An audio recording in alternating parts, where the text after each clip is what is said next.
We are all watching the raw chaos in a country America needs as a friend.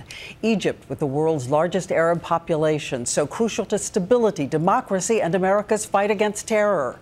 And all day, these are the images that have been pouring in. A woman protecting an injured man by defiantly blocking an army bulldozer. A police vehicle being pushed from a bridge, falling 50 feet to the ground. And we could hear the sounds of firepower and fear. That is what you heard throughout the city of Cairo today. Thousands running for their lives. And ABC's Mohammed Lila, who knows this region so well, was right there out on the streets. The assault was vicious. Tear gas scattering crowds, including women and young children. Then came the bulldozers, raging fires, and finally this.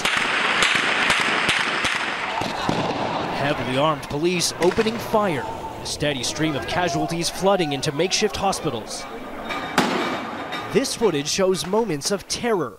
A sniper on a rooftop calmly takes aim, firing into the crowd. Each time the violence appeared under control, it flared up again. As we're walking closer to the scene of the violence, we can actually feel the thickness, the tear gas in the air, and you can hear gunshots still ringing out. Ordinary Egyptians caught in the crossfire. One young woman showed us the view from her window, chaos and bloodshed, too afraid to speak to us on camera. We also spoke with a father and daughter who raced home from work early. Their smoky streets now a ghost town. It's possible to attack anyone because the streets are empty. So it's still not safe, but it's safe inside the house. For U.S. officials, it's a nightmare scenario. The key U.S. ally overthrowing its elected leader, a hardline member of the Muslim Brotherhood, its supporters now facing off against the hardline military. Pushed out of their camps, protesters fought back with rocks, even pushing this armored vehicle off a bridge, crashing down, a symbol of the country's descent into violence. Violence that's now spreading, angry mobs torching at least 18 churches in retaliation. And as night falls, an eerie silence on the street with a curfew in effect, no one knowing what horrors tomorrow will bring. Mohammed Lila, ABC News in Cairo. And so now let's go to ABC's chief White House correspondent, Jonathan Karl, because, John, $1 billion in military aid to Egypt.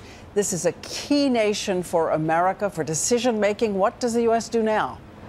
Well, we've heard some harsh words from the top of the Obama administration today. John Kerry called this deplorable, what's happened. They repeatedly warned the Egyptians not to crack down on this, and they ignored this. But the bottom line is that we've just heard words, Diane. There is no suggestion that anything will be done to punish Egypt for this.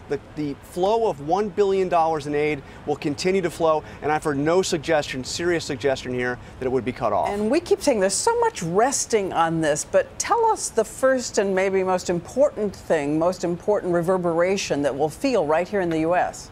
Well, just think of the terror threat. The fear here is that chaos in Egypt will spread throughout that region. This is the most important, biggest country in the Arab world by far. The fear is that chaos breeds extremism, which breeds terrorism. And you saw what happened when we had a global terror threat that shut down all of our embassies. They cannot see something like this spread further from Egypt. Crucial days ahead. Thank you, Jonathan Karl.